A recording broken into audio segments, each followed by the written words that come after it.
Mr. President, Madam Minister, Rectors, Board Members, Installandi, Promovendi, Honorable guests.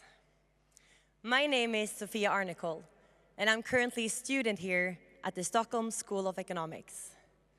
And I'm also a former president of the Student Association. I have the great honor to welcome you to the Stockholm School of Economics installation and conferment ceremony of 2019. And I also have the honor to introduce to you the president of Stockholm School of Economics, Professor Lars Strannegård.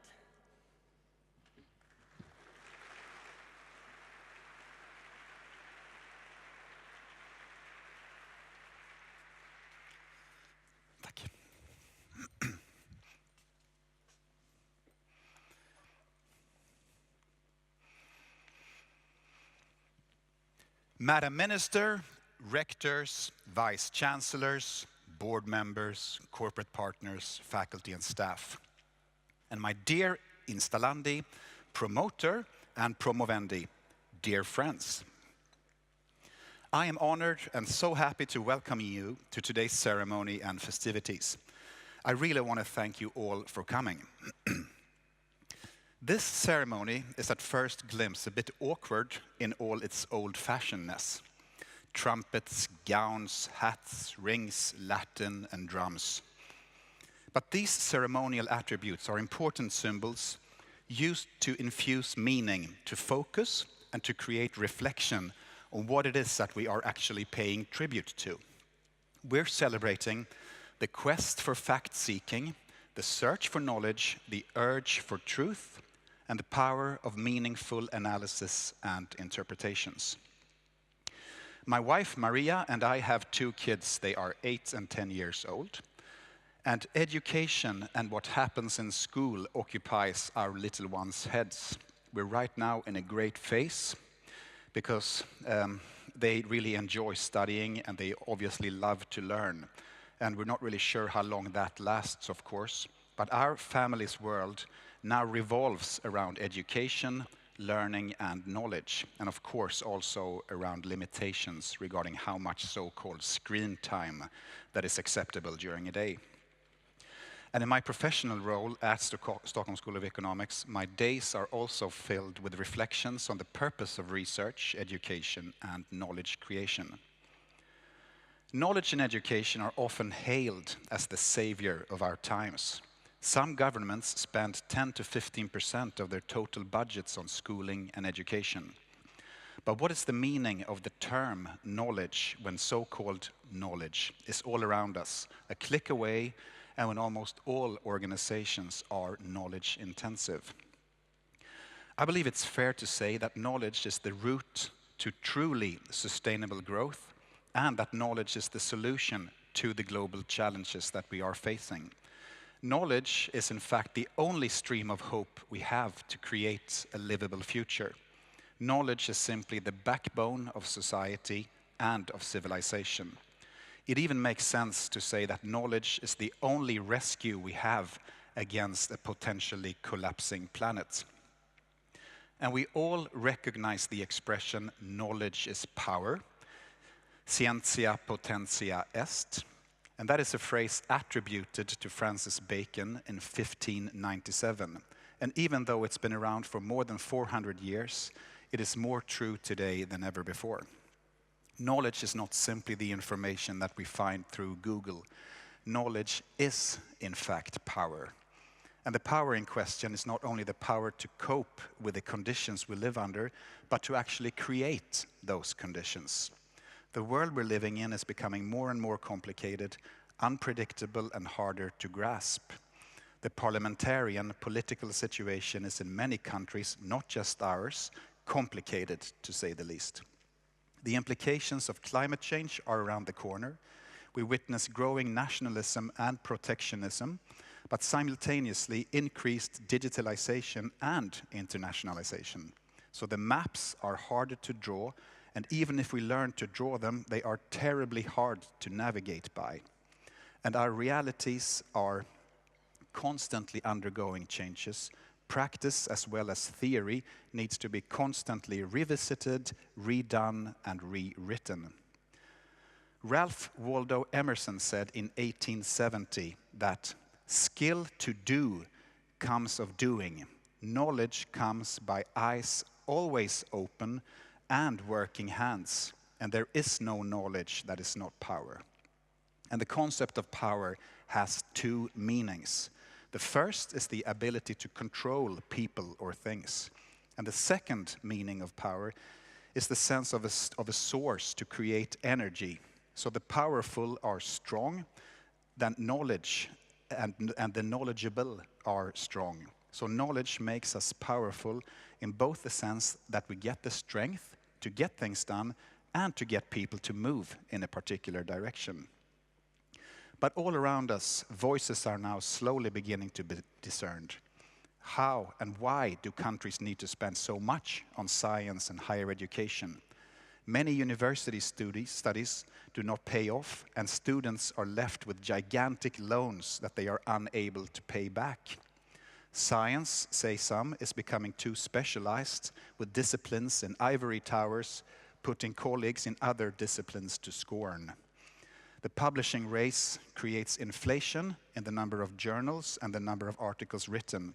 And we know that large parts of the science published is never read, or at least not cited. And all these developments are putting science in a difficult situation. People start asking questions like, what is all this for? Is research truly important to society, or is it just important to the researcher's career and social esteem? In secular countries like Sweden, belief in science has for decades been the national religion. Evidence-based, well-grounded, and rational. Those have been the building blocks of much of the industrialized world, and surely in this little country here up in the north. Some observations suggest that we might be encountering a loss of faith. Concepts such as fake news or alternative facts are now part of our everyday vocabulary. Objective facts are becoming less influential. Emotions, personal beliefs, and individual truths are gaining center stage. Apparently, facts and science are more contested concepts today than they have been in a long time. But we all know that that was once a fact, such as the world is flat. That can be replaced by another fact, like that the world is round. So facts constantly prove to be false.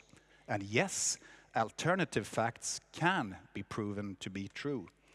So hence, one who does not believe in certain facts is not a no threat to this world. But the one who does not believe or acknowledge the knowledge-producing system in itself is.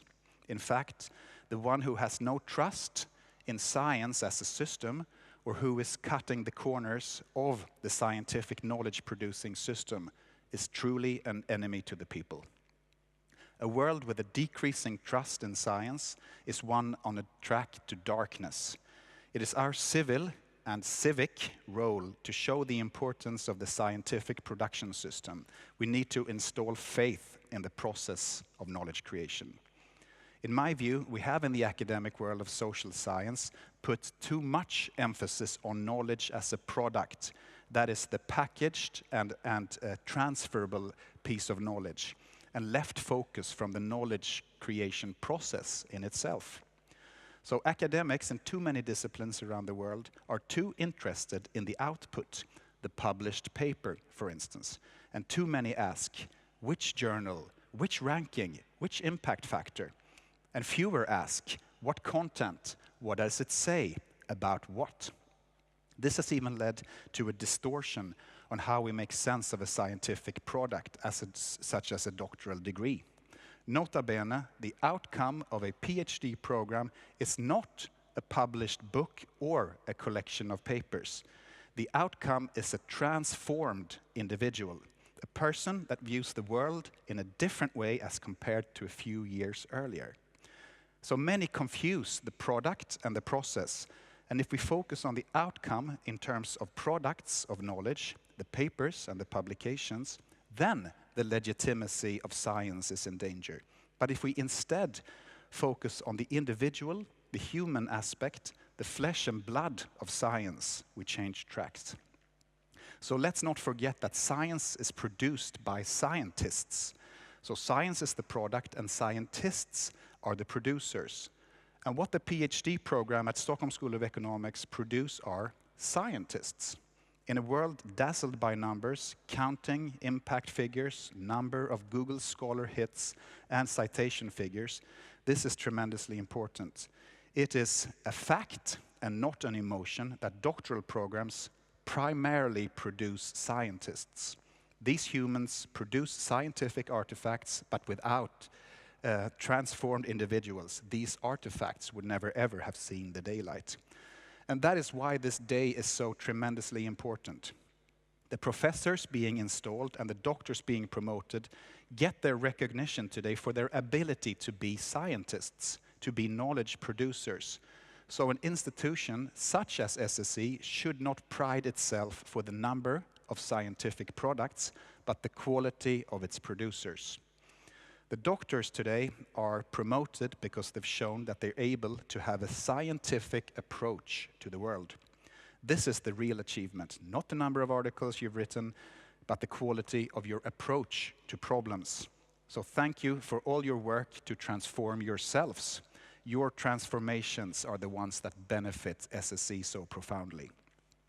The same goes for the professors we're installing today, David Domey and Alexander Ljungqvist. They have proven themselves to be individuals who can take on every responsibility in the world of scientific knowledge production within their respective fields. So it's a true joy that they have, out of free will, chosen to be full professors at SSE. And the Jubilee doctors that we're promoting today, Lars-Gunnar Mattsson and Nils-Erik Norén, received their degrees 50 years ago. They have for half a century applied their scientific minds both inside and outside the academic world. That is, of course, worth a jubilee and a promotion to Doctor Jubilaris. And the honorary doctors that we're promoting today, Caroline Berg, Colin Kammerer, and Sven Nyman, have persistently helped SSE in installing faith in science and faith in the quest for knowledge. Your hard work for SSE cannot be overrated. Your support and care for this institution is actually immense. So the three of you become honorary doctors at SSE today, but the honor is truly on our side. So this is a day of celebration of a number of individuals' contributions to scientific communities. What we're celebrating is their ability to think differently, to produce scientific knowledge, to contribute to communities in ways that go way beyond themselves. We're not celebrating artifacts and tangible contributions, but human beings. So let us also think about the academic knowledge producing system that we're all part of in one way or another. It has its flaws, but at its heart lies a truly spectacular, multi-century old idea of making the world as a whole better. The threat of alternative facts, beliefs, attitudes, and emotions need to be conquered by persistence. We know that love conquers all, amor vincit omnia. But in fact, yes, this is a fact, that also science vincit omnia. As a matter of fact, we need to repeatedly stress the importance of science and constantly produce new knowledge. Ironically, constant fact production perpetuates our faith in science. And even more ironically, if we distinguish between facts and faith, we have to believe in facts and put our trust to science. So let us today indulge in the scientific traditions, enjoy the academic pomp and circumstance, and be reminded of what we're hailing is actually knowledge creation. We're in fact celebrating the backbone of a free world. We're celebrating our faith in the scientific knowledge system. So with this, I warmly and profoundly want to welcome you all to the Stockholm School of Economics installation and conferment ceremony of 2019. Thank you.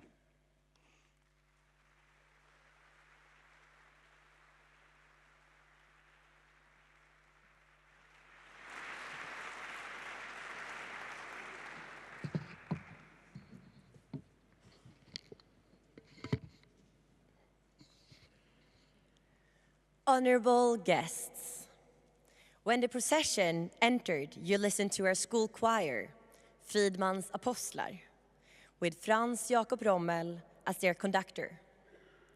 We will now once more have the pleasure to listen to them. Welcome.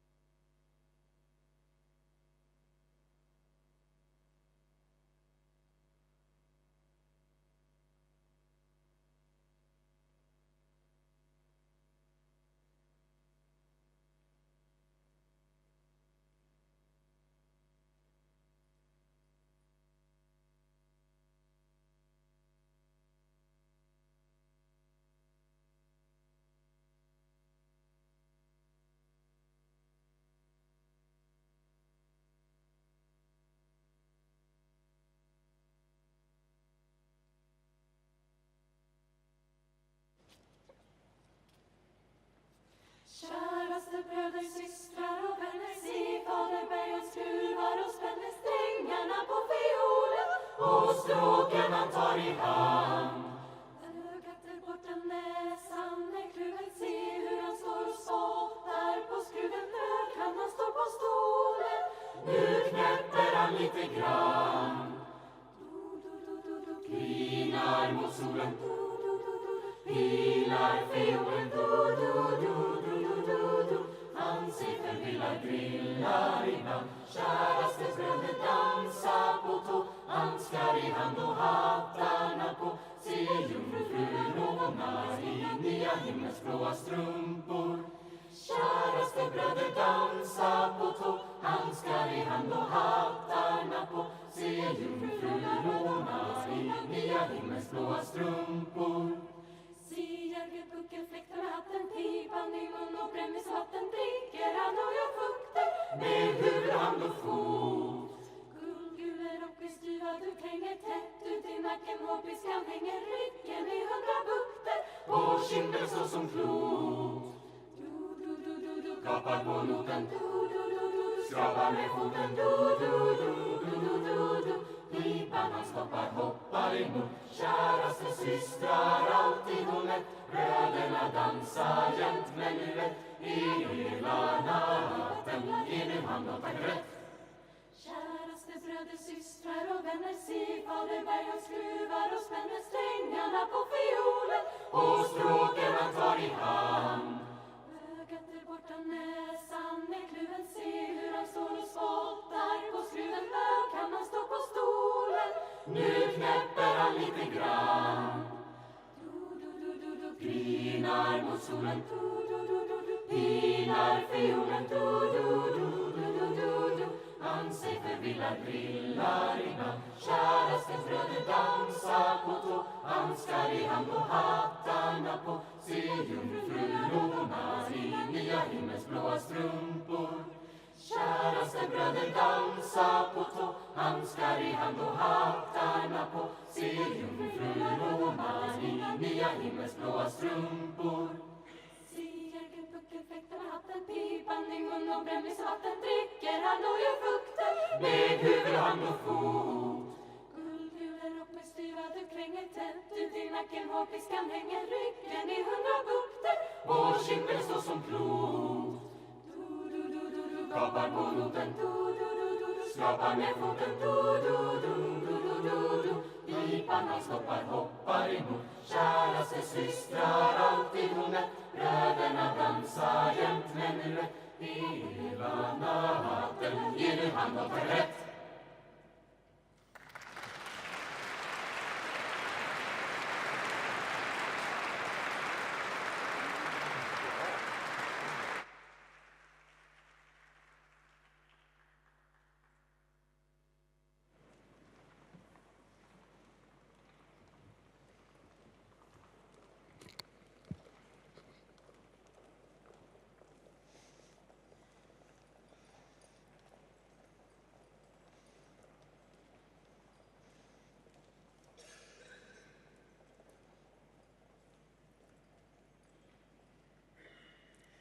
Honorable guests, we will now proceed with the installation of the professors, and I kindly ask you not to applaud during the installation ceremony.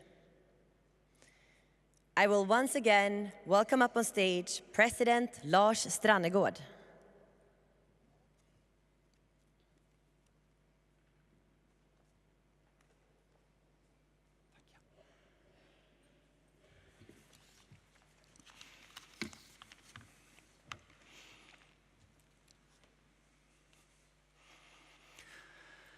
At this year's installation, 2 professors will be installed.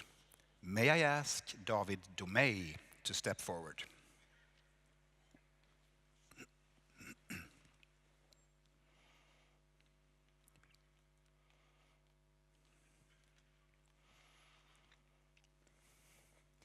David Domey is a highly respected researcher in macroeconomics with a special focus on fiscal and monetary policy, inequality, and labor supply. His research has been published in prestigious academic journals and has addressed important questions like how should monetary and fiscal policy be designed to mitigate great recessions? What are the effects of social insurance on income losses and gains over the business cycle? Should daycare be subsidized? What is the effect of global aging on international capital flows? David Domey obtained his PhD at Northwestern University in 1998 and joined the Stockholm School of Economics the same year. At the Stockholm School of Economics, he teaches macroeconomics at both the undergraduate level and in executive education programs. For several years, he was also the program director of the master's program in economics. David enjoys spending time with family and friends, good food and wine, traveling, and running, preferably on the beach in Haverdal, but also in Stockholm City. Now, David Domey, I hereby install you as Professor of Economics. Tack så mycket.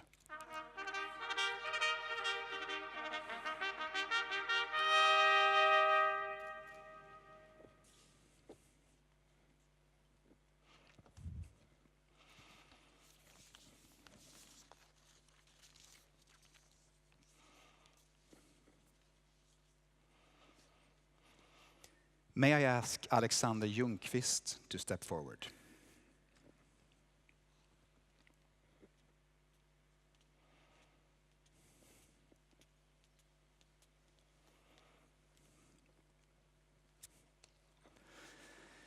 Alexander Ljungqvist joined the Stockholm School of Economics in January 2018, where he now holds the Stefan Persson Family Chair in Entrepreneurial Finance and serves on the school's board of directors. Before joining SSE, Alexander taught for 18 years at New York University's Stern School of Business, and before that, for 5 years at Oxford's Said Business School. Alexander has held prestigious chairs and fellowships at NYU, at Oxford, and Cambridge, and has also taught at Harvard Business School and London Business School. He holds a Doctor of Philosophy in Economics from Oxford University and an Internationell Ekonom-examen from Lund University. Alexander's research interests are many and varied, spanning the fields of finance, economics, accounting, and entrepreneurship. In 2011, he was honored with the Kaufman Prize Medal for his work in entrepreneurship. Alexander is affiliated with the major international research networks in economics, namely the NBER in the US, CEPR in Europe, and the Asian Bureau of Financial and Economic Research. Closer to home, he is a fellow of IFN in Stockholm and a co-founder of the Nordic Initiative for Corporate Economics, also called NICE. He serves on many editorial boards and has served 2 terms as editor of the Review of Financial Studies.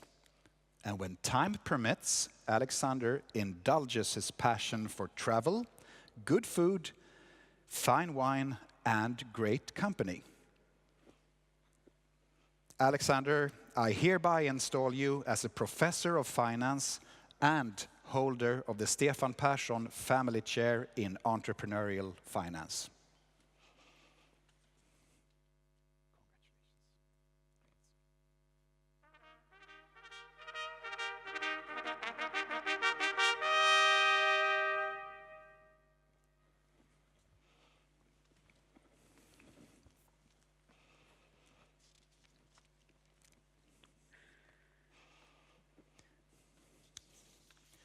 Now, when Alexander is back on the floor, I think it's really time to give these two newly installed professors a warm round of applause.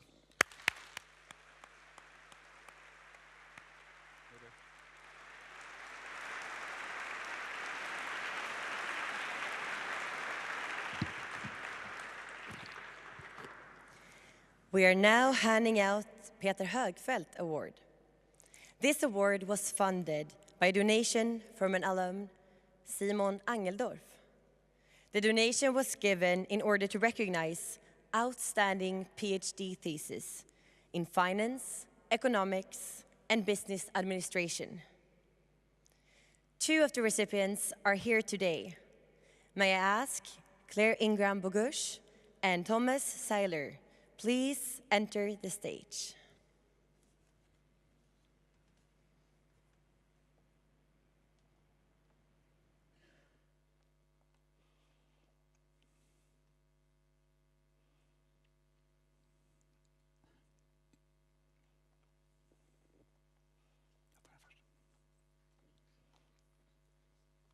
Claire, congratulations.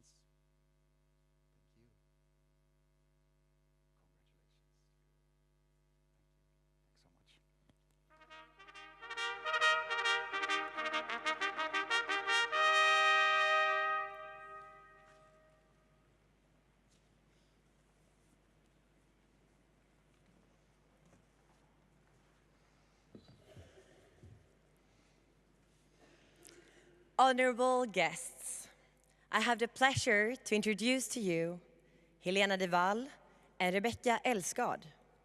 Helena studies the third year here at the Business and Economics Bachelor Program. She is also a very well-educated in opera singing. Helena will be accompanied on the grand piano by Rebecca Elskad.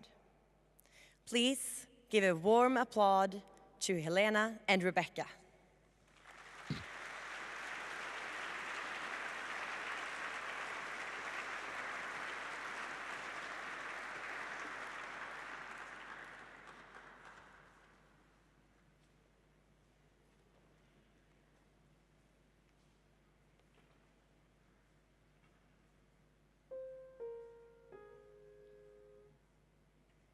Strano,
Honorable guests, we're now commencing with the conferment ceremony, and I kindly ask the audience not to applaud during the conferment ceremony. And now, I have the honor to introduce to you Professor Kent Skogsvik.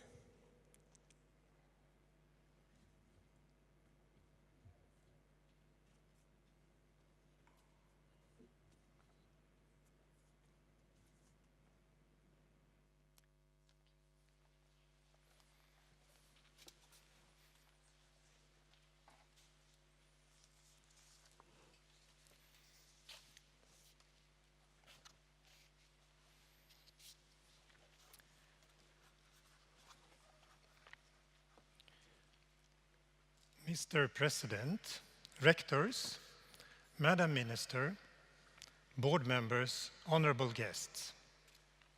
To manifest the nobility and sanctity of the degree of Doctor of Philosophy in Economics, Business and Finance, our forebears instituted solemn rites to be followed at the conferment ceremony. These will now be fulfilled on this memorable day. The insignia of the Doctor of Philosophy in Economics, Business and Finance embody the following. Firstly, the hat, symbol of noble dignity and academic freedom. Secondly, the golden ring, symbol of the same great freedom and the oath that relates to the science of economics, business and finance. Lastly, the official diploma, proof of the titles, rights, and the privileges. I, Kent Skogsvik, professor at Stockholm School of Economics, doctor in business economics, and lawfully appointed to confer this degree,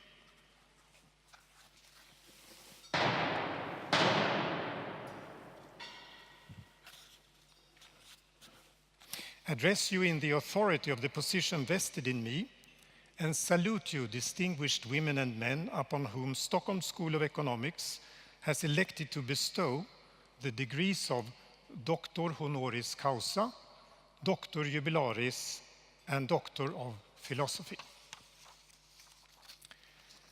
Stockholm School of Economics has this year decided to confer honorary doctorates to 3 distinguished persons: Caroline Berg, Colin F. Kammerer, and Sven Nyman. May good fortune and favor be with you all. I will ask you to step forward to the podium to receive the symbols of your degree: the hat, the golden ring, and the diploma. First, I ask Caroline Berg to enter the podium.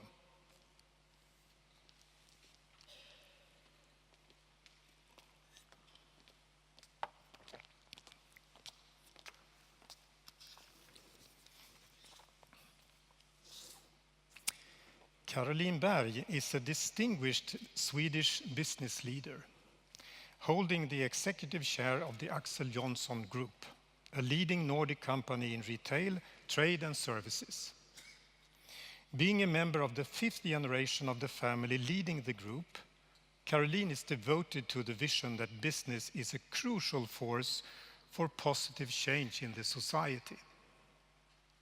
Along with her passion to build and develop sustainable businesses, she is strongly committed to diversity and integration. Caroline also holds the chair of the company Martin & Servera, the vice chair of the investment company Nordstjärnan, and she is a board member of several Swedish companies and the Axel and Margaret Axon Johnson Foundation. Currently, Caroline serves on the advisory board of the Stockholm School of Economics, where she in particular has been a devoted supporter in the development of the Center for Retailing at the school. I will now confer on you the degree of Doctor Honoris Causa. Var hälsad. Mottag hatten.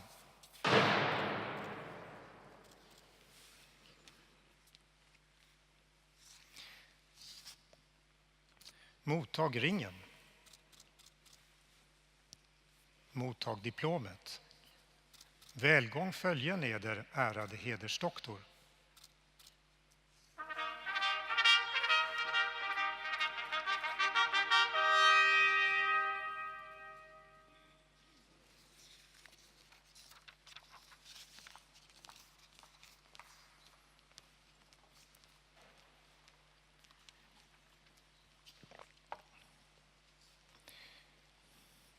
May I ask Colin F. Kammerer to enter the podium?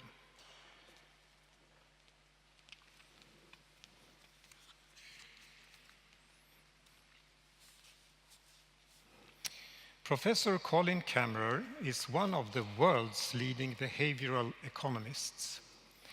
Colin has studied human decision-making in many different settings. Due to his work, we understand better the nature of human risk-taking, altruism, trust, and learning. We see more clearly both the goals that human beings pursue and the errors and mistakes that they tend to make in trying to reach these goals.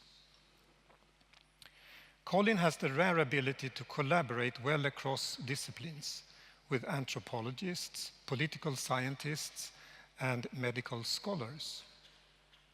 At Stockholm School of Economics, Colin has given a course based on his seminal book on behavioral game theory. Several faculty members and doctoral students at our Department for Economics have been fortunate to have Colin as co-author and generous host at his home university, Caltech.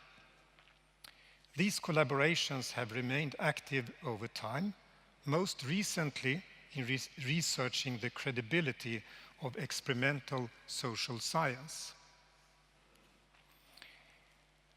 I will now confer on you the degree of Doctor Honoris Causa. Var hälsad. Mottag hatten.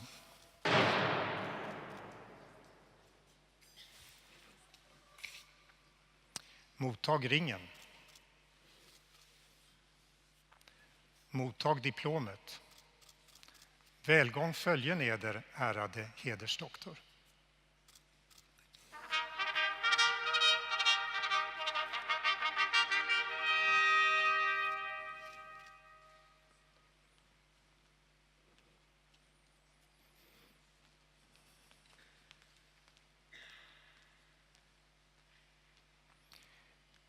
May I now ask Sven Nyman to enter the podium.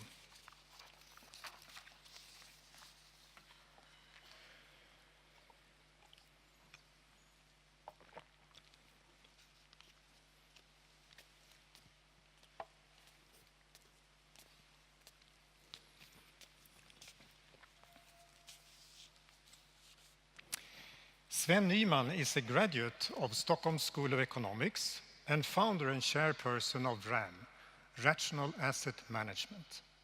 He is currently vice chairman of the board of Skandinaviska Enskilda Banken and a board member of Stockholm School of Economics and the Stockholm School of Economics Association.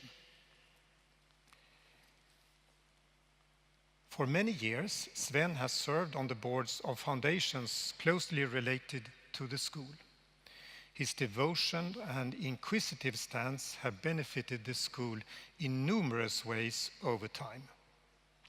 Sven is also a board member of the Axel and Margaret Axon Johnson Foundation, as well as a member of the Nobel Foundation's Investment Committee. Sven has a vast experience from starting and developing firms focused on asset management. He founded and was president of Arbitec and Lancelot Asset Management, and he is a former executive vice president of Investor. Sven has also served on the investment committees of numerous non-profit organizations. I will now confer on you the degree of Doctor Honoris Causa.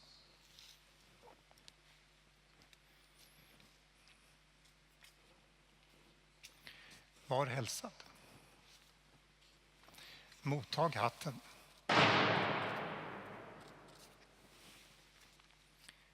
Mottag ringen. Mottag diplomet. Välgång följen eder, ärade hedersdoktor.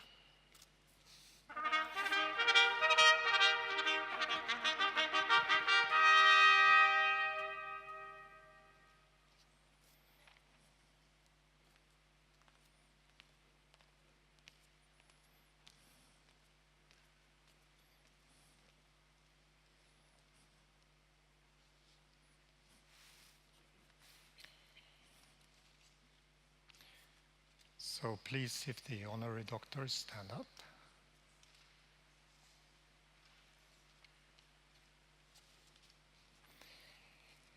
May prosperity be with you, esteemed honorary doctors. On behalf of the faculty of Stockholm School of Economics, I extend our heartiest congratulations on the degree that you now have received. We are fully aware of your outstanding professional achievements and merits, and we wish you every success for the future.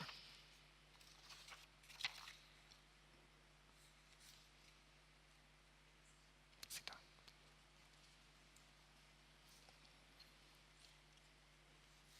I now salute you illustrious men upon whom the Stockholm School of Economics has decided to bestow the honor of Doctor Jubilaris, distinguished doctors Lars-Gunnar Mattsson and Nils-Erik Norén. I will ask you to receive the diploma of Doctor Jubilaris from my hand, the sign of your honor and noble dignity. Please, may I ask the audience to stand up?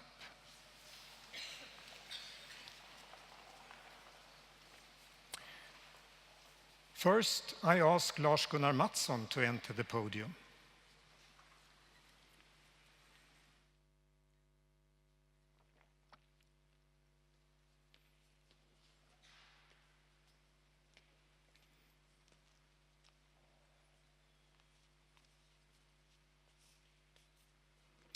Lars-Gunnar Mattsson defended his doctoral dissertation, Integration and Efficiency in Marketing Systems, in 1969 at Stockholm School of Economics.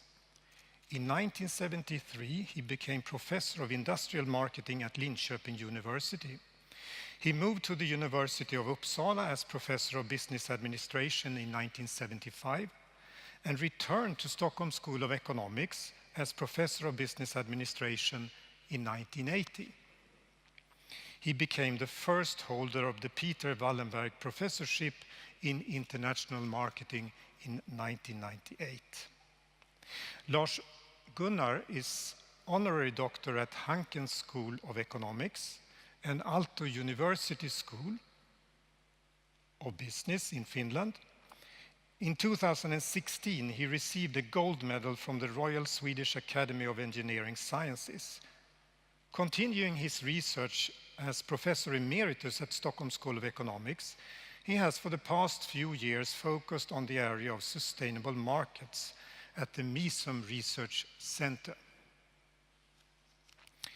I will now confer on you the appointment of Dr. Jubilaris.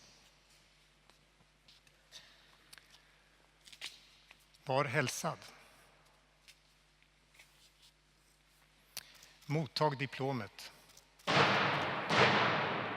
Välgång följer eder, ärade jubeldoktor.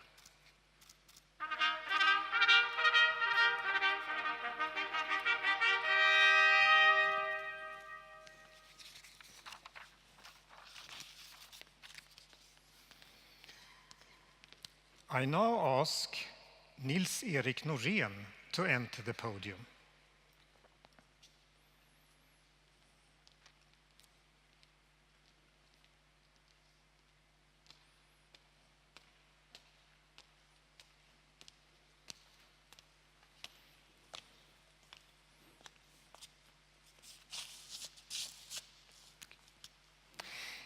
After having received his bachelor degree at Stockholm School of Economics in 1962, Nils-Erik Norén started working at Sweden's largest mining company, LKAB.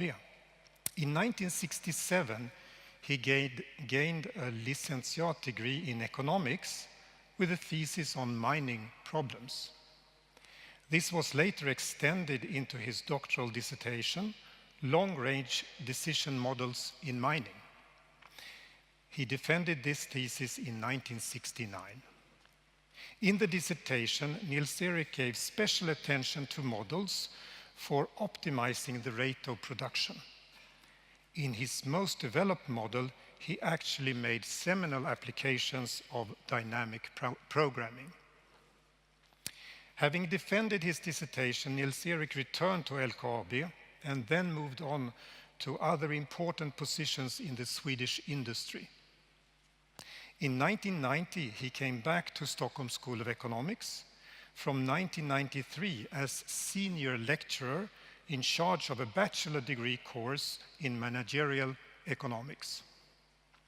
Nils-Erik was very much appreciated by both students and colleagues, and he retired from his teaching at the school in 2001.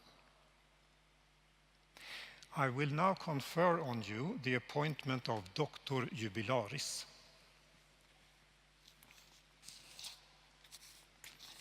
Var hälsad. Mottag diplomet. Välgång följer eder, ärade jubeldoktor.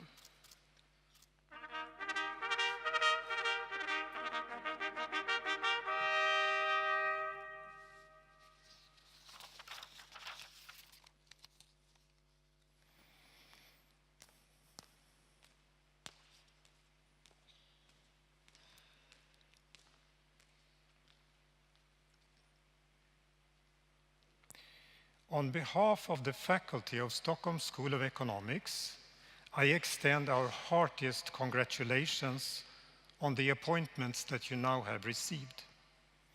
We are indeed aware of your impressive and professional achievements and your academic merits, and we wish you every success. I now salute you farewell, distinguished Doctors Jubilaris. Now we may sit down.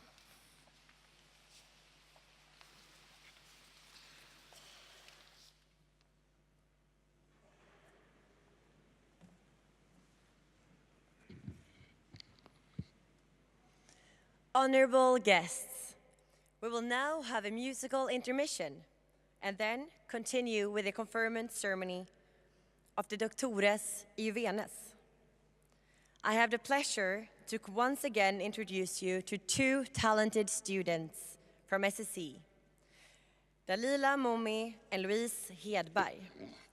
They both started the bachelor program in Business and Economics in August. Dalila will sing and Louise will accompany her on the grand piano.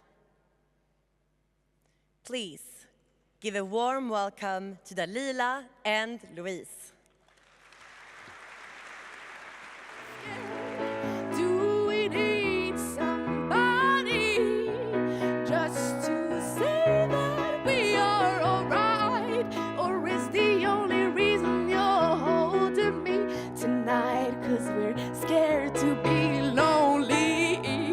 Now we're scared to be lonely. Are we scared to be lonely? Or is the only reason you're holding me tonight? Even when we know it's wrong, but somebody better for us all along. Tell me, how can we keep holding on tonight?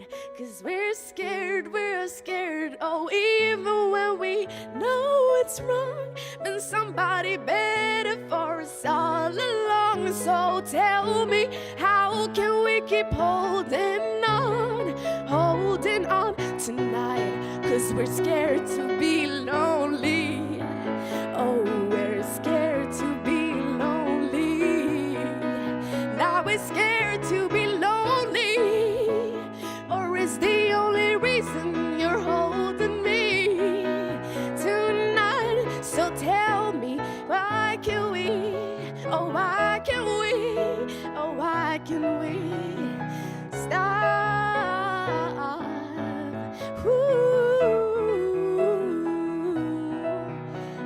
Scared to be lonely.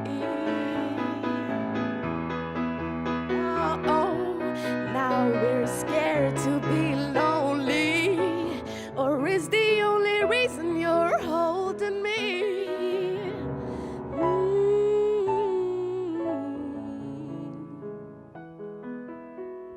Thank you.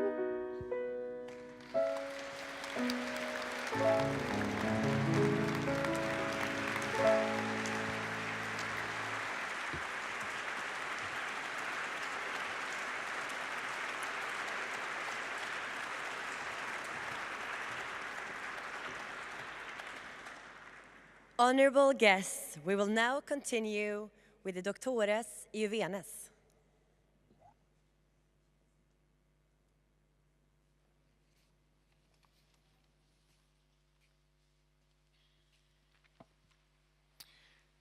I now turn to you ambitious and gifted women and men who will receive the insignia, the hat, the golden ring and the diploma for the degree of Doctor of Philosophy in Economics, Business and Finance. I ask you to step forward to the podium to receive the symbols of your degree.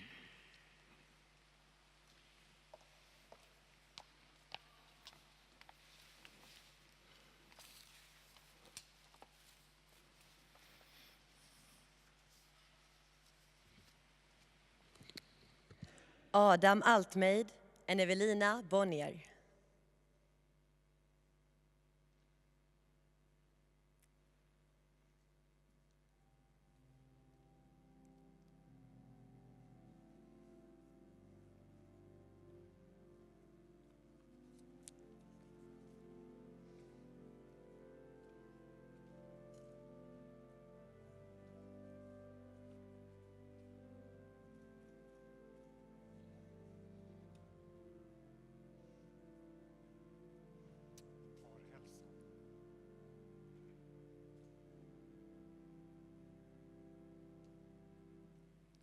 Mottag hatten.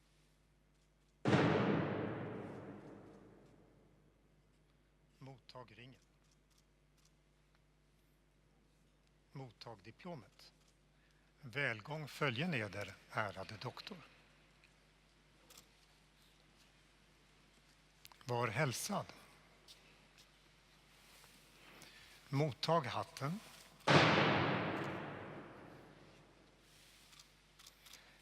Mottag ringen. Mottag diplomet. Välgång följen eder, ärade doktor.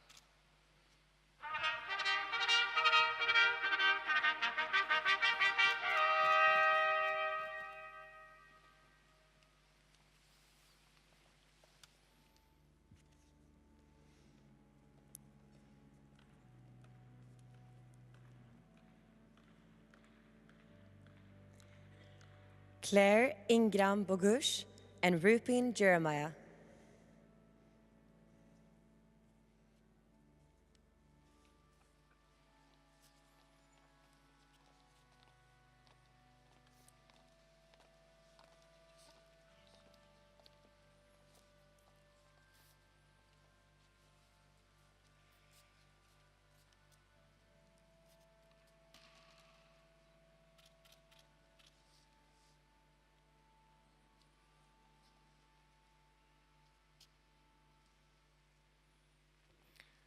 Var hälsad. Mottag hatten.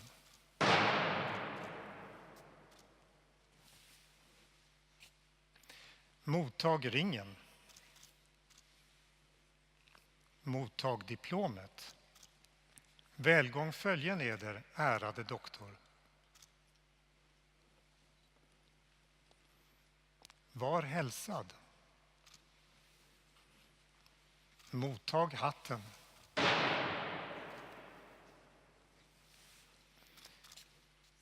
Mottag ringen. Mottag diplomet. Välgång följen eder, ärade doktor.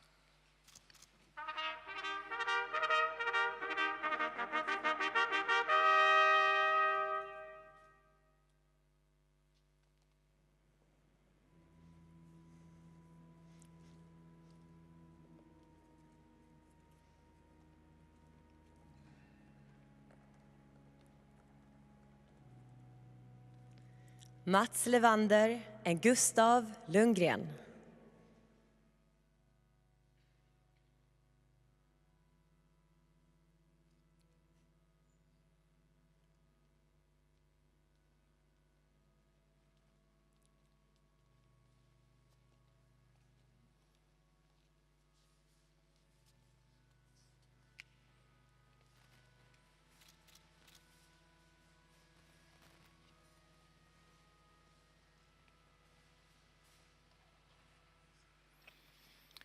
Var hälsad.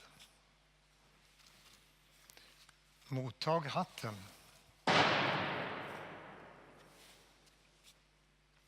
Mottag ringen. Mottag diplomet. Välgång följen eder, ärade doktor.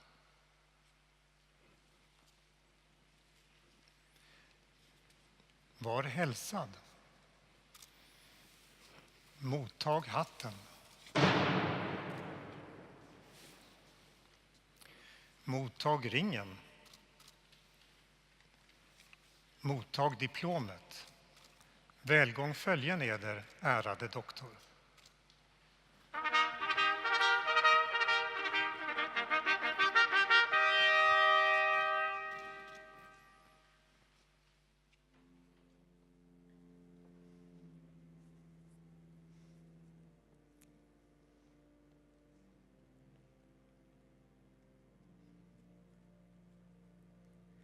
Beldina Elencia Walla and Christoph Marcus Schneider.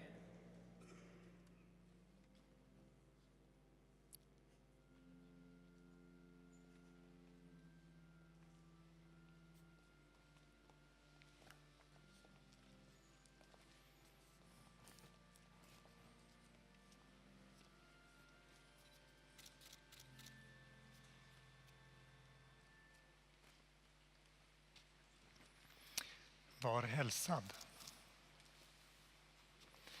Mottag hatten.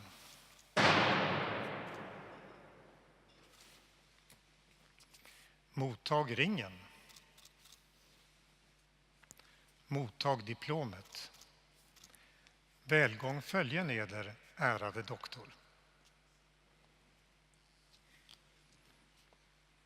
Var hälsad. Mottag hatten.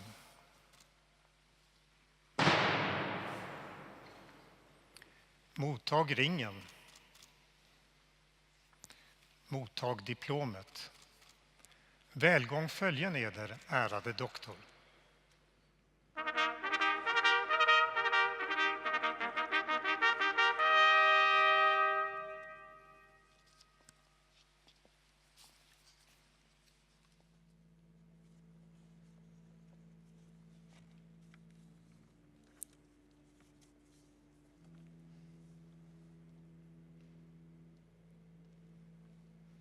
Abiel Sebatu and Thomas Seiler.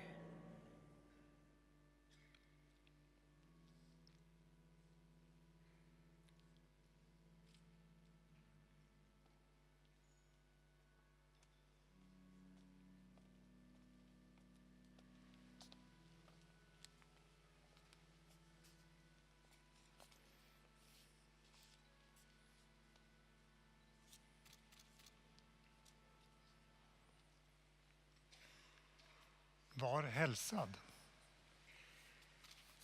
Mottag hatten.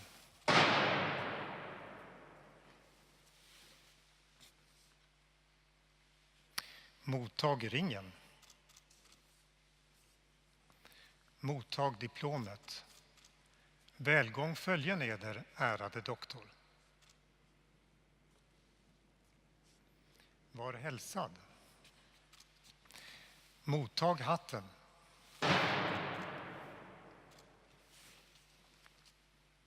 Mottag ringen. Mottag diplomet. Välgång följen eder, ärade doktor.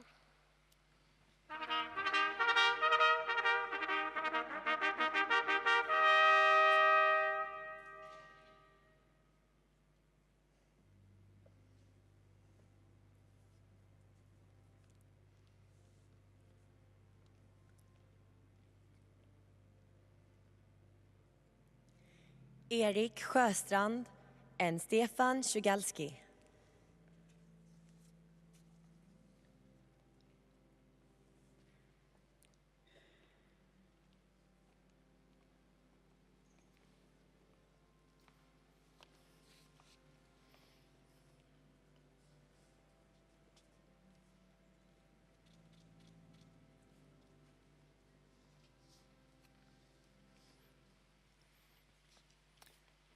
Var hälsad. Mottag hatten. Mottag ringen. Mottag diplomet. Välgång följen eder, ärade doktor. Var hälsad. Mottag hatten. Mottag ringen. Mottag diplomet. Välgång följen eder, ärade doktor.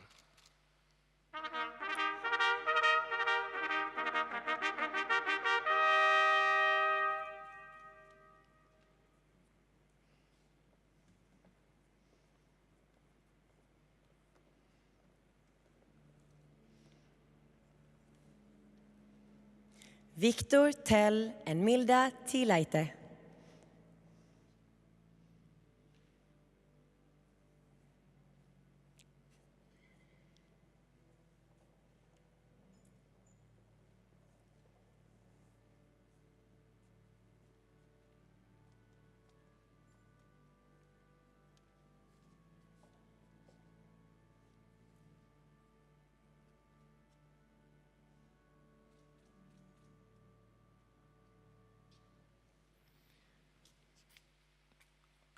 Var hälsad.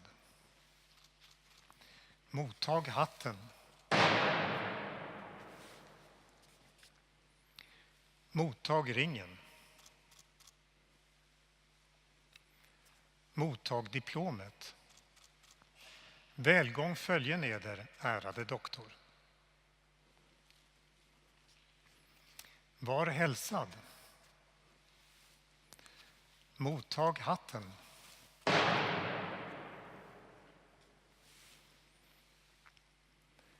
Mottag ringen. Mottag diplomet.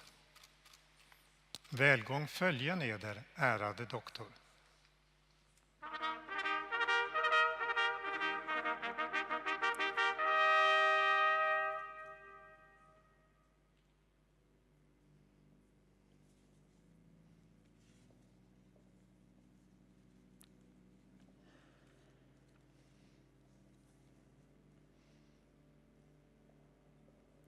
Tommy von Brömsen och Nina Åkestam.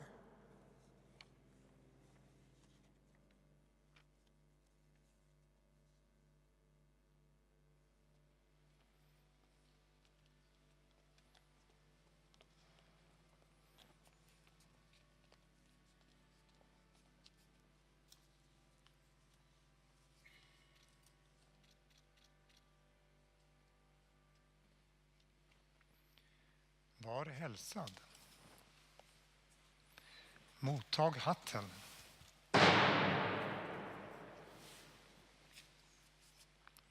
Mottag ringen. Mottag diplomet. Välgång följen eder, ärade doktor. Var hälsad. Mottag hatten.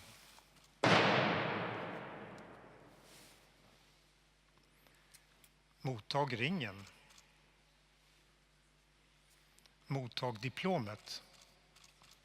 Välgång följen eder, ärade doktor.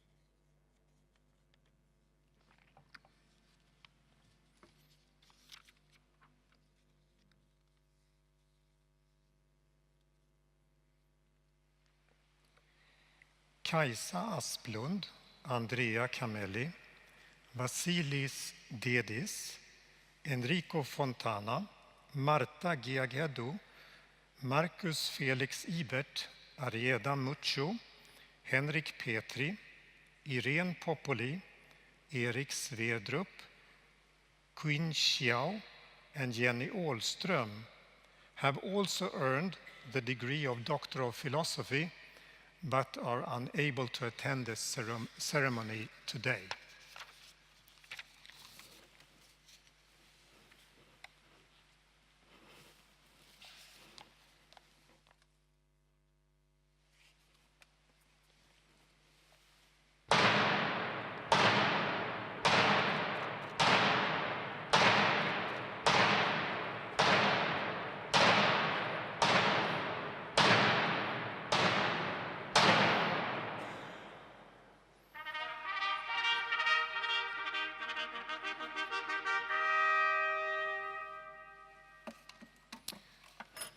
May I please ask the doctors of philosophy to stand up?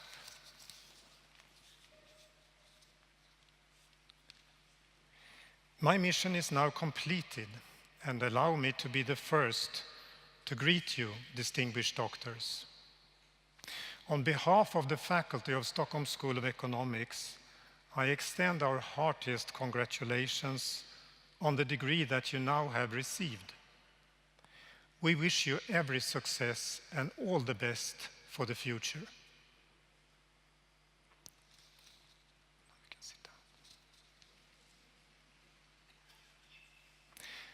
I have spoken. Farewell.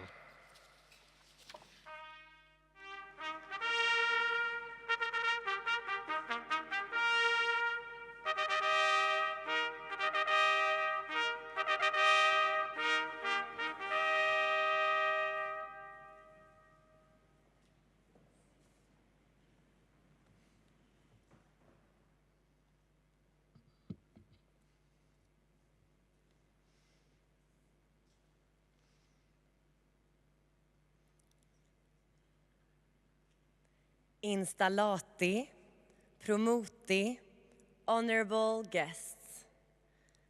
I have the honor to introduce to you Professor Alexander Ljungqvist.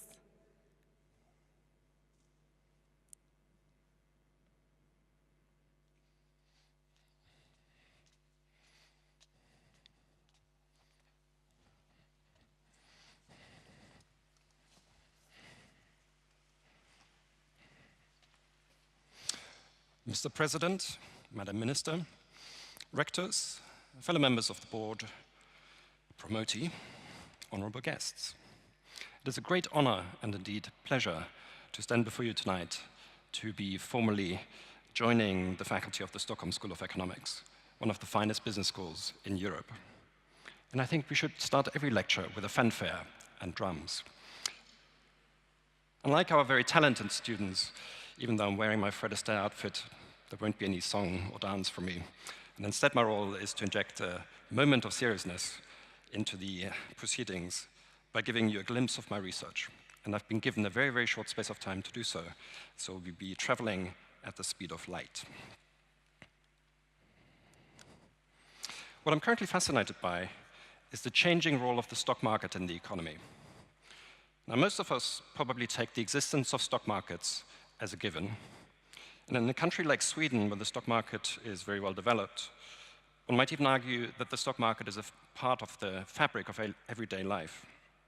For example, every morning on the radio, the news bulletin tells us how the Asian markets are currently doing and how NASDAQ and the Dow Jones closed up or down last night. Historically, stock markets used to be cooperative and owned by the members. But over the past quarter of a century, many of them have transformed themselves into profit-maximizing companies. And I think therein lies a clue as to their changing role in the economy that I'll come on to. And you may not know that Stockholm actually started this trend in 1993 when the Stockholm Stock Exchange became the first exchange to demutualize. So the question that is keeping me busy these days is whether today's stock markets serve as useful a function in the economy as we would like. Now, why do we have stock markets? The stock markets fulfill two very important and indeed interconnected functions in the economy: the function of capital formation and trading. Stock markets have, of course, traditionally and historically contributed massively to capital formation in the economy, not least by funding the second industrial revolution going back 100 years, and in the post-war era, funding such key industries as IT, pharma, and biotech more recently. But I would argue that their focus has shifted from capital formation towards trading. That's not to say that trading is not also important for the economy. Trading offers very important benefits in terms of the liquidity that it provides, diversification benefits to shareholders, and price discovery, putting prices on assets. But we may have reached a point as a society where the costs of enabling ever more sophisticated trading outweigh the benefits. Now, over the past 20 years or so, profit-maximizing stock markets have invested in expanding their trading business, not least by building ever more sophisticated trading systems. And I'd like to illustrate this trend by using the rise of high-frequency trading as a telling example. And in a moment, up on the screen, you will witness the rise of high-frequency trading in time-lapse. So I'd like to direct your attention to the screen on your left. The graph will show all trading activity by all high-frequency traders in all stocks across all the exchanges in the US, a dozen or so of them, over the course of a trading day from 9:30 in the morning on the left to 4 p.m. in the afternoon on the right, at a millisecond frequency. So you're going to be seeing every trade placed by high-frequency traders going back to 2007.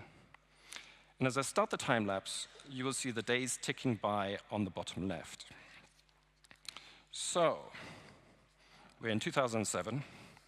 There's a fair amount of high-frequency trading getting started there. Never know whether that's my heartbeat at this precise moment in time, but we shall see. We're now in 2009. We're in the financial crisis. There's ever more high-frequency trading. It's getting very excited now. 2010, 2011, and it's just taking off like crazy. And I think you get the point. So there's a lot of high-frequency trading around. But the thing that you need to know about high-frequency trading is that it's essentially an arms race. In order for you to make money, you have to trade a little bit faster than the competition. So what do? You invest in faster trading systems, and then you gain market share, and you make more money. And then your competitors do likewise. They invest in faster trading systems, and they grab market share from you, and they make more money, and then you invest in more trading systems, and so on. So perhaps arguably what you just saw there is socially wasteful production of trading opportunities.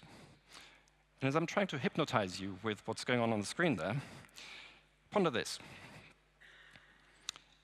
Trading speeds haven't quite reached the speed of light yet, but they're getting close. The fastest network switch that money will buy today allows a trade to be placed in 85 nanoseconds. If you can't remember how long a nanosecond is, 1 nanosecond is to 1 second, as 1 second is to 31.7 years. A nanosecond is very, very short. Now, a trade now takes 85 nanoseconds. That's the time it takes a photon to travel from where I'm standing to the front row. Maybe that's a little abstract. If we bring it down to the human scale, if I were to bump my toe into the lectern right now, then in the time it would take for the pin signal to travel from my foot to my brain, you could place 1.8 million trades. I think that's a stunning number. And if you're still looking at the screen, please blink. Now, that one blink, you could have placed 24 million trades. Trading is truly fast these days. And a lot of money has been spent on making it so. And whether that money has any wider benefit to the economy at large, I think is a worthwhile question to ask. Certainly from the point of view of a corporate manager, it's very debatable whether this frequency of price discovery, of putting values on assets, is at all useful in allocating capital between different projects, countries, and so on. So that's trading. What about capital formation? Well, capital formation is an area of concern, at least in the US. And the concern is that US stock markets, and perhaps more widely around the world, are failing in their capital formation role. To illustrate this concern, allow me to share some statistics with you. And the first is that companies listed in the US today actually rarely use the stock market as a source of capital. Most stock market listed firms, in fact, never do. Once they've gone public, maybe decades in the past, they do not return to the stock market to raise more equity capital. Those few firms that do tap the equity markets tend to do so quite rarely, every few years or so. Perhaps even more stunningly, listed firms in the US today raise more equity capital through the exercise of employee stock options than they do from the stock market, which I find a fascinating fact. And if you view it from the macroeconomic perspective, then the US stock market has become a net user of capital, not a net source of capital, in the sense that dividend payouts and share buybacks have long exceeded equity issues. So more money flows out of the market than flows into the market. So that's the first set of facts. And the second set of facts is that the stock market is shrinking. And there are ever fewer companies that choose to go public, and there are ever fewer companies that choose to remain public if they are public. And that is true not just in the US, but pretty much around the world, except in Asia at this point. And I'd like to share a chart with you to illustrate this phenomenon. What you're looking at here is the number of listed US firms in every year over the past half century, so going back to when our honored doctors jubilaris defended their theses. Now, the three main listing markets in the US are the New York Stock Exchange, NASDAQ, and what used to be called the American Stock Exchange. NASDAQ, incidentally, was created in 1971, the year I was born.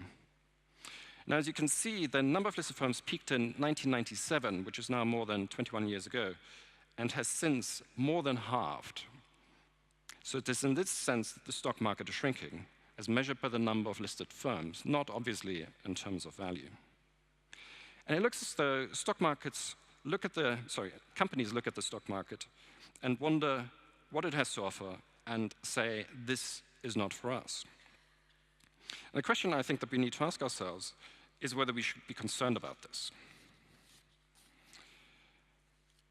Politicians, regulators, industry participants, and lately even some of the exchanges themselves are now debating whether the rules and regulations should be made less onerous to make a stock market listing more attractive to companies. Many of these rules and regulations, let's not forget, were initially introduced in order to protect shareholders, so it's not self-evident that the best course of action is deregulation. It may be, it may not be, and I think more research is required. But beginning with fixing the problem, I think, is the wrong thing. As an economist, my starting point would in fact be a little different. Let's take a step back and consider why the listings business is shrinking. Perhaps it is the result of the actions taken by the exchanges, as I've tried to hypnotize you into believing just a moment ago. Or maybe it reflects changes in companies' needs and preferences. Or maybe the investor landscape has changed in such a way. Or maybe all three. If it is the case that the stock exchanges have focused on the trading business or the listing business, they've presumably done so because it makes good business sense. If it is the case that companies choose not to stay listed or never to list in the first place, they presumably do so because the costs of listing today outweigh the benefits. And finally, if investors show little interest in the smaller companies that used to be the mainstay of the IPO market that used to go public in order to raise equity capital, that presumably makes good sense to investors, given today's financial landscape. In other words, everyone is making privately optimal decisions here. And in general, as economists, we know not to interfere in markets in which everyone is making privately optimal decisions, even if we don't like the outcome. Unless, of course, there's a market failure. And I think that's the question that we should be asking. So whether we need to fix this then depends on whether or not everyone's privately optimal decisions in this marketplace are also socially optimal for the wider economy. And that is the question my team and I will be analyzing over the next few years. And specifically, we'll be exploring whether the privately optimal decisions that lead to a shrinking of the stock market may have adverse effects on consumers in terms of reduced competition, on savers in terms of reduced investment opportunities, and on wealth inequality in terms of reduced access to tomorrow's superstar companies. I'm delighted to acknowledge with the sincerest of gratitude generous funding from the Wallenberg Foundation for this project. I think I'm finishing on time. So thank you for listening, and congratulations all around on this very joyous day. Thank you.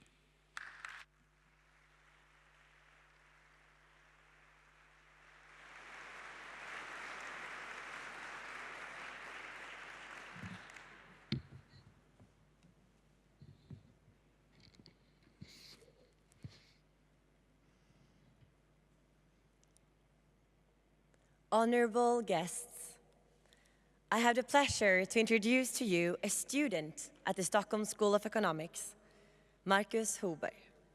Marcus started his studies at SSE in August on the bachelor program in Business and Economics.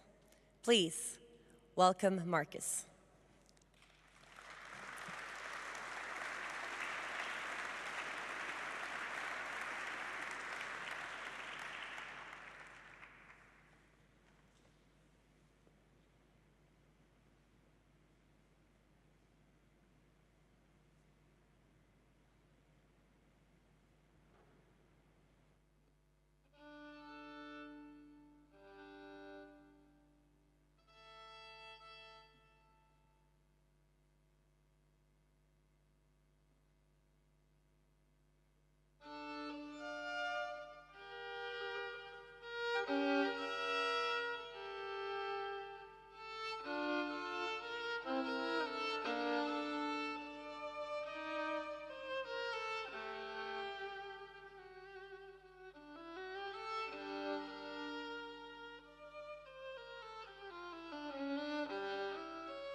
Honorable guests, I have the pleasure to introduce to you the President of the Student Association at the Stockholm School of Economics, Rebecca Gustafsson.